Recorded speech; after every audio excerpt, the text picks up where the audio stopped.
And Stephanie Murray is now in Washington, DC, and she's moved up the ladder of Politico. So Stephanie, it's great to see you.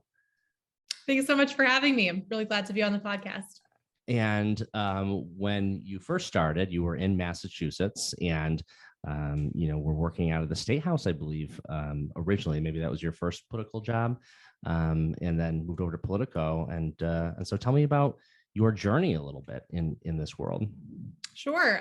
So I have just been, a politics obsessive my entire life, and I started covering politics as a reporter when I was in college. I went to UMass Amherst and I would work at the local paper on the weekends, the Daily Hampshire Gazette in Northampton. So I would be there, just saying like, send me to a town board meeting, send me to like the zoning meeting in Shutesbury, send me to the city council in Northampton. And so I was doing that. And then throughout college, I started working at the Statehouse News Service, which is a newswire in the Massachusetts Statehouse, kind of like the Associated Press. And then from there, I started interning at Politico, and this was the summer of 2018. And so that was like the year that the family separations at the border were a huge deal. The Trump-Putin summit in Helsinki, which is, interesting to think about now in light of everything that's going on with Russia and Ukraine. So I was covering breaking news for Politico at a really interesting time to be in Washington, and I would work the early morning breaking news shift. So I would get up at like 4:30, 4:45, and I had to have like Trump tweet alerts on my phone to see, what was going to come through to monitor. And, we didn't write about every single tweet, but sometimes when people got fired or things like that, that would be my job in the morning to write it up. I think one of them was like moving the embassy in Israel or something like that. There was always something going on. So from there, I moved on to Massachusetts Playbook, which was my newsletter that I wrote for about 3 years. So I was based in Boston. Pre-COVID, I worked out of the State House a lot, like you mentioned. And so I was just covering everything politics and policy in Massachusetts. And it is extraordinarily comprehensive. I mean, those newsletters, to me, it's amazing the amount of content that was actually pumped out. So when you get those newsletters, and people who are in politics, obviously, get it, the number of stories, and of course, to some extent, it may be a bit of, a sort of catch-all, and you're pulling stories from different places and putting it together. But that work alone must have been a great amount of work. Well, thank you for saying it was comprehensive. It was definitely like a labor of love. And I think like the newsletter was so full of stuff because of how engaged and active the political scene in Massachusetts was. And I was writing it at a really interesting time. We had like 3 or 4 people from Massachusetts running for president on both sides of the ticket, a massive Senate primary race between Joe Kennedy and Ed Markey, a speakership transition at the State House. Bob DeLeo stepped down, Ron Mariano took over. That's something, Bob DeLeo was the speaker for life. There was a transition that hadn't happened in a long time. So there were all of these enormous political stories happening. And then obviously the pandemic, which kind of overshadowed absolutely everything. So there was so much to cover. I was also going up to New Hampshire every week or every couple of weeks for the entire year and a half or so of the presidential primary cycle. So it was just, a really fun time to be in Boston, especially because that's where I'm from. And so it was just nice to do that. And then about a year ago, I took this new job at Politico writing Morning Score, which is our campaign's newsletter focusing on everything midterms. So I'm covering, House races, Senate races, voting rights, redistricting, anything midterms related falls under my umbrella, which has been, really interesting year getting up to speed in what I think is going to shape up to be a historic election. And it's interesting. I think maybe some of the balance as being a political reporter is this decision on how much time you spend on the horse race. So not to steal the name of the podcast you used to be on, but and then of course the actual issues that people may or may not be knowledgeable about as they vote. So tell me about that. And as far as because you're looking at every single political ad that comes out all over the country and the rest, no one has a better sense of the horse race. But then also there are the issues. And so I wonder if the issues are more being driven through the campaigns, or if it is an organic process. Tell me about that a little bit, that sort of balance. That's a really interesting question. And what I try to do with my newsletter is kind of look at different themes that are emerging. So obviously, who's up, who's down, what the polls are looking like, who's spending the most money, who's endorsing where. All of those things are really important to, the campaign cycle, and to the newsletter is something that people are looking at every day to see kind of what the biggest, or I guess the most incremental but most important news that they need to know when they're working on these kind of campaigns or being closely involved. But what I'm trying to do, like, as I'm looking at all of these different data points, is to zoom out and see what the big trends are. And so, as you mentioned, so I watch every single political ad that comes through. We have this platform called Ad Impact that will just like email you every single political ad that hits television in the country. And so that's something I've been trying to, watch every ad and see what the themes are that are emerging. I think inflation is one of those themes that has come out in the last couple of months. And that bears out in the polling when you see voters kind of identifying the economy as something that's more important to them than the pandemic, which is, those things were flipped before, but inflation has certainly eclipsed the pandemic when you look at polling in like different battleground states and nationally. And that's something that we could see kind of coming through in all of these different ads for months. And initially it was Republicans hitting Democrats talking about inflation. I think like 5 different candidates in Pennsylvania have gone to the actual gas station and cut ads like at the gas pump, like brought a film crew there to talk about it. But now you're seeing Democrats talk about inflation too. And I think that it's a sign, you can look at the polling, you can listen to what people are saying, but to see that Democrats are going on the air, spending millions of dollars to put these messages in front of people, and what they're talking about is inflation, it's obvious that they feel like this is an issue that people are concerned about and they need an answer for. So a few different ads that I can point to are Mark Kelly, one of the most vulnerable Democrats up for re-election this fall in Arizona. His first ad talked about inflation. Same deal with Senator Raphael Warnock in Georgia, Catherine Cortez Masto in Nevada, and the list goes on. The most vulnerable Democrats are talking about this. So that's like one theme that I've noticed. And so like you can look at the polling and look at the horse race and what issues are up and down. But I think where people are putting their money and effort to talk about kind of tells you where this election is going to go. Yeah, it's the ultimate pocketbook issue. And I've always been a believer that when it comes down to it, people in large part do vote their pocketbooks. I mean, when it comes to household decisions. And I wonder, you have Democrats, how are they explaining that, when it comes down to it, if they're loyal to Joe Biden or trying to, and Joe Biden has little stickers next to the pumps everywhere saying I did this or I did that. That's a tough thing to wiggle out of and try to figure out, how do I message this thing, say that I'm for you for reducing inflation, but it's tough having the guy be the guy with a D next to his name as president. It's got to be tough for them right now. And there are some who are predicting that Republicans are going to take over after this midterm.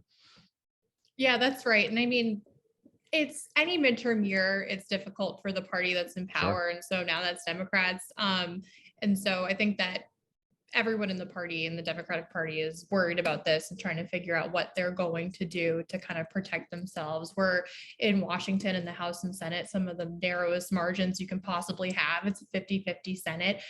Anybody, any Democratic seat that the Democrats lose, they will lose control of the Senate. And the climate that we're in, I mean, and things could obviously change, in a second, especially in the political environment that we're in. But when you look at polling in battleground states and national polling, Republicans have an edge on the generic ballot, something that Democrats typically have, even in bad years. And so it's obvious that they're trying to figure out what to do. And, we see this in stories in the Democrats' House retreat that they had a few weeks ago. They're trying to figure out how to message their way out of this. And it seems like everyone agrees that they have a messaging problem and need to figure it out.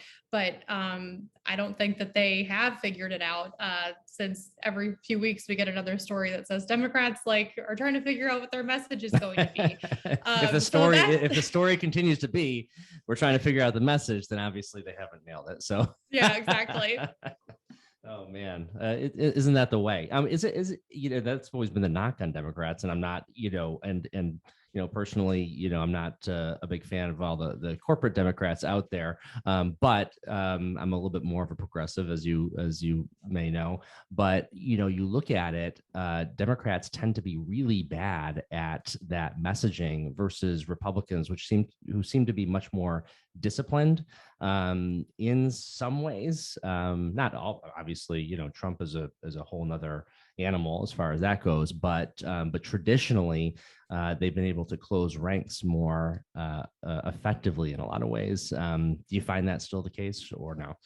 I think that's probably true, but there are some instances where things are starting to crack with Republicans. I had this at the bottom of my newsletter every day, we do like a quote of the day. And the one today was a quote from Mitch McConnell that was like, yes, we could lose even in these conditions with bad candidates.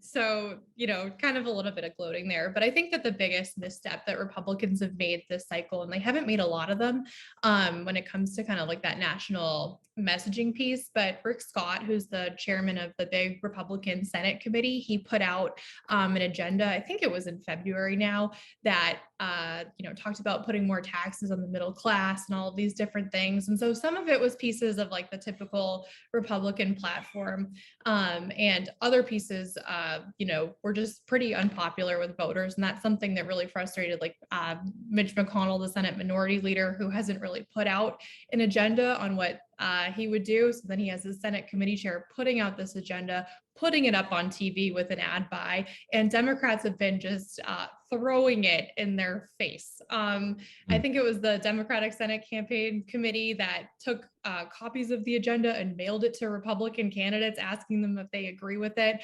They've gone up on radio ads and digital ads, and there's polling that shows that it's working a little bit. So I think that's one area where Republicans have had a challenge. And then the other area where Republicans, I think, could struggle is if they nominate some really polarizing candidates with, a lot of baggage in key states. There's Herschel Walker in Georgia, the Trump-endorsed Republican running for Senate, who's got some, domestic violence allegations in his background. There was a story in the Daily Beast yesterday about how he's really misrepresented some of his business dealings to make them look larger than they are. In the Missouri Senate race, the disgraced former governor Eric Greitens could win, another candidate who's got some pretty serious allegations of domestic violence and sexual assault, things like that. And so even in a good year for Republicans, I think there's a lot of concern within the party that they could nominate candidates who make it harder to win because they've just got so much baggage that will come out during a general election. Yeah, interestingly, I think in a lot of ways, Democrats are at their worst and Republicans are at their best when Democrats sort of cede the opportunity for Republicans to be the champion of the people, which is absurd, right? Because potentially Democrats always have the opportunity to be the working class party, and often they've allowed the Republicans, especially you look back at 2016. That's the whole Trump formula was to get the sort of blue collar, middle class, lower middle class folks, and that was allowed to happen when Democrats are supposed to be those who are fighting for the working class. But I don't know if they do a good job necessarily of messaging it, but also following through with it, because again, corporate interests are so powerful in both parties. It's going to be really interesting to watch, especially President Joe Biden's approval rating has just stayed pretty low. And it's low in states where it really matters. One of those is Nevada, where Catherine Cortez Masto, the Democratic senator, is up for re-election. There was a poll out this week that showed Biden's approval rating, I think, at 35%, and it showed her losing to either of the Republicans who are running for Senate there, Adam Laxalt and Sam Brown. And so, the national view of the approval rating and all of those things is important, and it's one thing, but I think like to really get a gauge on where this stuff is going, it helps to look at these battleground polls. And obviously they're a snapshot in time. They're not predictive of what's going to happen in the primaries, or especially not in November, which is so far away. But, those battleground states, Arizona, Georgia, Nevada, Pennsylvania, where there are just some really crazy and chaotic primaries happening, are going to be really interesting to watch as the weeks go on. And we're not far from the primaries in a lot of states. May is a big month. We're going to be up, every single Tuesday night until 2 or 3 in the morning watching all these votes come in. Yeah. And you mentioned Nevada. That's one of those early states in the presidential primary season. And that was a story that you wrote and have been following about this whole sort of drama, I guess is one way to describe it, for the Democratic Party and the order of primaries and caucuses. Traditionally, it was Iowa, which kicked everything off. As we know, the last time that caucus happened, it was kind of disastrous, and it was pretty embarrassing for the Democratic Party and for Iowa in a lot of ways. But what's happening there? So the presidential nominating contest could change considerably. And I have to ask you, do you remember where you were on Iowa caucus night in 2020? Yes, I do. I remember I was in Newton. I was at Evans Park in a senior living community, because that's where I was working at the time. And just sitting there, and Buttigieg called it. He said I won, and then and it just seemed really weird. And it was, even when that happened, it was like he's really, this is not for sure, but he called it. And a lot of that just seemed really strange, the way that it came out. And some of us who, I was supporting Bernie that year, so you kind of look at it and you're like, this is a little weird. And are they doing this for a reason? Because ultimately it looked like Bernie may have won that caucus. I don't even know who won it at the end of the day, but that may have been part of the purpose of it, because Bernie could have ended up winning the first. New Hampshire was next, and then Nevada came soon thereafter. That could have given him a lot of momentum. So anyway, so that may be a little conspiracy thought, but it was just a strange night. I think that we all should have known that things were going to go off the rails. Do you remember that viral tweet of the person who dropped a bottle of wine and it shattered in the caucus gym in Iowa? And I think that is the perfect depiction of where things were headed. I remember, so I was at my home in Medford, and we were doing a Politico live chat that we do on election nights. And so all the reporters are kind of chatting, and it goes onto this cool interactive page on the website. And we were waiting for the results to come in and waiting. And we had people who were there, and they were like, I don't really know what's going on. The software is not working. And so we're just chatting and the night is going on, and then Buttigieg comes out and says he won, and then Bernie kind of says he won, and then we're still chatting and waiting, and it was 3:00 in the morning when we were finally we need to call it. And there were still people on, because you can see the analytics on the website, there were still people on it reading it, because nobody knew what was going on. I don't know if the whole system went down, didn't it? Or the system it broke. I don't know, something like that. It's just a total disaster. I don't think the Associated Press ever called that race. And so I think that even when people were getting on their flights out of Iowa to go to the next state, they kind of were saying bye to Iowa for perhaps the last time. And you're seeing this kind of bear out. And so what the DNC, their bylaw committee, voted on this week was to create an application process for states that can sign up to be early states. So Iowa and New Hampshire still can sign up and apply.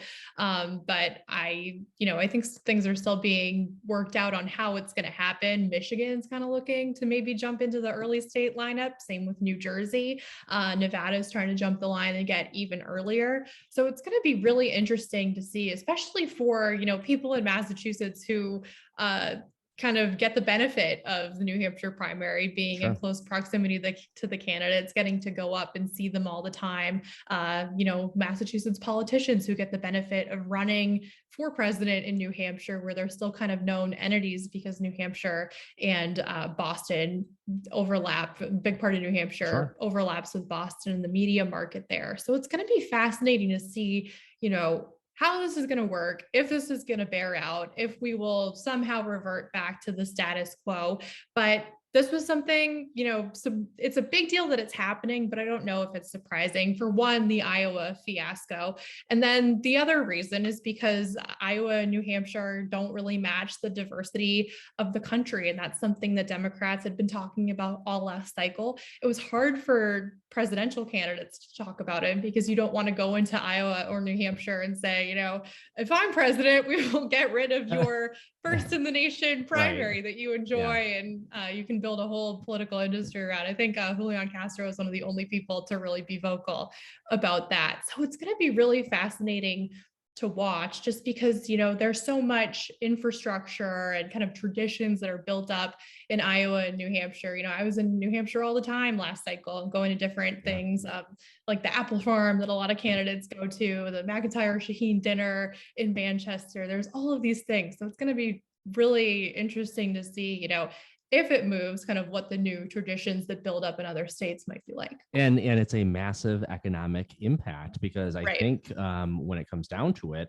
I mean, it is measurable. I mean, every media outlet, and of course, just the mass of people, even just the campaigns that are so large, they come into town, they fill hotel rooms, they go to dinner, they go to lunch, they pay for ads, the radio stations, the TV stations, the newspapers, if there are any left, as far as that goes. And so it would be a huge, it would be devastating for New Hampshire to get pushed back, because once you are not up front and near the front of the line, then your state, especially if there aren't, a lot of the delegates to get, it's kind of like Massachusetts. It's kind of a thing, but we're one of how many states that are that vote on that same day. So, we're just one of the pack, whereas New Hampshire, it's a big deal, and it will be a big deal for Iowa to lose it as well. Right. And I know more about New Hampshire than Iowa just because I was there more often. But me too. my New Hampshire Public Radio did a great podcast series last cycle called Stranglehold, that's all about the New Hampshire primary and kind of the myths around it, and the economic kind of buildup that happens and the access that officials in New Hampshire get. And so I thought that was a really great. I particularly like their deep dive on Dixville Notch, where do people actually live there who vote there? It's an interesting I mean, deep dive on how it all it's just works. fun saying Dixville Notch, so it's, definitely check out that podcast. I saw that you posted it on Twitter recently, so it'll be a good refresher for those political junkies out there. But there it is. And then, of course, in this whole process, and one of the great criticisms of the DNC has been just the corporate interests and those who are able to manage the DNC, and progressives have been battling this battle to get more control. I don't know if they've gotten much of a foothold, or maybe they have. I don't know. What is your sense on that? It's a good question. I'm not super well versed in how things are going like inside the DNC, but I will say one thing that I've been watching pretty closely is the DNC's relationship with the White House. NBC has been doing some good reporting on how the relationship there has been pretty fraught heading into these midterms, which could be catastrophic for Democrats. And if they are, I mean, I'm sure that tensions will remain as we head into 2024 for sure. Yeah, I'm sure it won't get much better. But and then Massachusetts, again, not your beat anymore, but you have Maura Healey, who's running for governor. There's a Trump supported Republican who's running. Any sense on this race? And again, and there's one thing that should be said for listeners who may be avid followers of politics. The candidates are the ones who know a lot more often, because they're the ones running polls as well. So there's that sometimes there are public polls, obviously, and those are helpful and that sort of thing, especially in some of the bigger races, but especially early on when public polls are not being run, it's usually the candidates who really have a sense. They're the ones paying these agencies to go out and run polls. So they often know a lot more. So in Massachusetts, I mean, a blue state where there is a very well-known Democrat running versus a Trump-endorsed Republican who not as many people know of. I mean, maybe that's shifted and I just haven't seen it in the polling, but it seems like, barring, I mean, I don't know how the primary will go. It seems like Maura Healey, is kind of running ahead of Sonia Chang-Diaz, but so we'll have to see. But I think that this could be a situation where Massachusetts is run by a Democratic governor, which is not so common for Massachusetts, as you know, and is also, pretty interesting. So we'll have to see. But I think it's, with Charlie Baker retiring and when he's gone, we'll have to see what happens with the Mass GOP, which has sort of been I don't know what the right word is. Just kind of a lot of infighting and drama and it's so funny that they're able to elect a governor, and I say they because it was Mitt Romney. I mean he had quite a name recognition and such coming in, and then Baker. Of course, Baker lost to Deval Patrick one time before winning, but the actual GOP party in Massachusetts, I've never really felt like it's a really organized thing.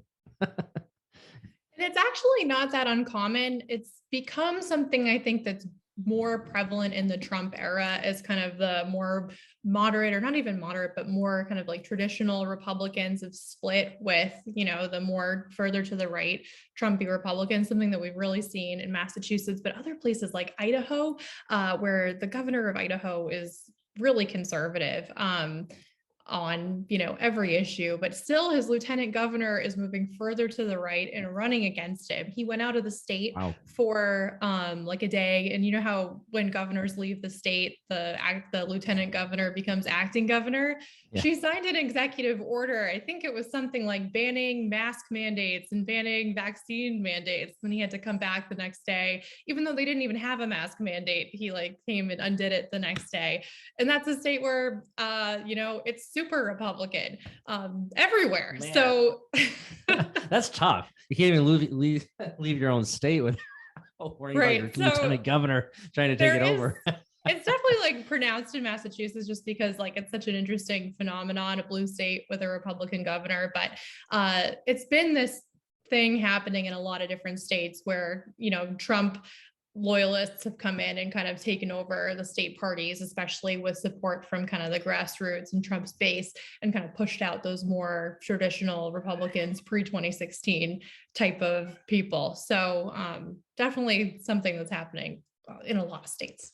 Yeah, and one thing that I was just having this conversation with actually a political consultant today that talked about the Martha Coakley versus Baker governor's race. And I don't know if you were around at that point, but of course Baker won in the suburbs of Boston and always did very well there. And Martha Coakley probably could have done better in the hill towns, when you went west of 495, but she needed to win big margins in order to sort of make up that difference, but she didn't, and in fact, she lost a lot of the hill towns here and there. So that's kind of the way I look at Massachusetts is you have the super blue out west in the hill towns, certainly in, some of the urban areas for sure. But then you have those Boston suburbs, which are much more conservative.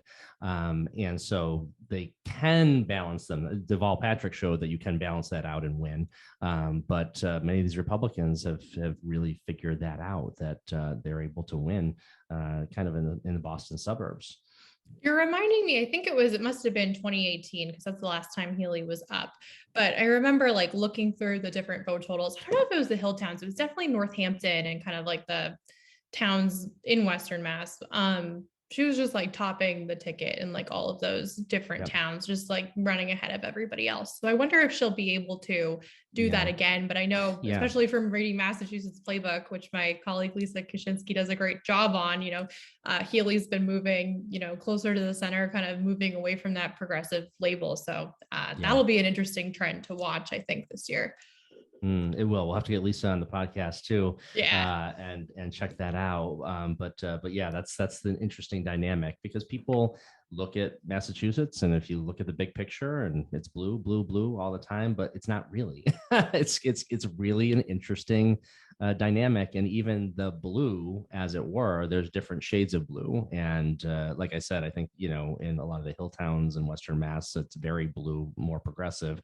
Whereas I think in much more of the state, it's much more of a moderate blue, as it were. Even in our own Berkshire County, Pittsfield is much more of a conservative Democrat group, as opposed to hill towns and the wealthier Williamstown and Great Barrington and that sort of thing. So it's politics is always fun, because you have these crazy dynamics everywhere, and you can take that snapshot and put it all around the country, and that's what you get to follow. So I'm totally stoked for you, Stephanie. So what's the first date that you have in May that you have a star next to for some of these elections?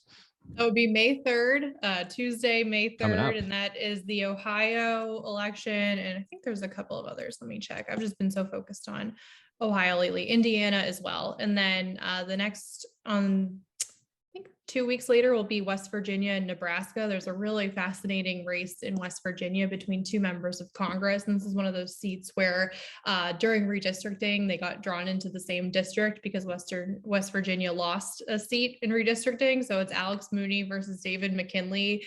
And they are putting some of the nastiest TV ads I've ever seen on the air. One is calling the other a political prostitute. The other one is calling the other one a rhino and a liar. Just a lot of nastiness. And what's fascinating, and like this is a phenomenon that I've seen in tons of ads, I've written about it, but Donald Trump will endorse a candidate in a Republican primary, and the rest of the candidates will not drop out, but they will not run against Trump either. They will run as, an America First candidate, as somebody who will carry out building the wall, doing, being a Trump supporter. So even though they don't have his endorsement, they still imply that they support him. And sometimes that'll work out and the Trump candidate won't even win. So this is going to be one that's really interesting. Yeah, it's kind of like towing that line, that careful line to say, because if I go anti-Trump, primaries are tough to win for Republicans now, and there are a lot of analysts and folks out there who bemoan that. But again, these guys and women, they see the polls. They know what's going on. So you don't get the endorsement from Trump, but you don't just go anti-Trump, because if you do, it may be political suicide at that point.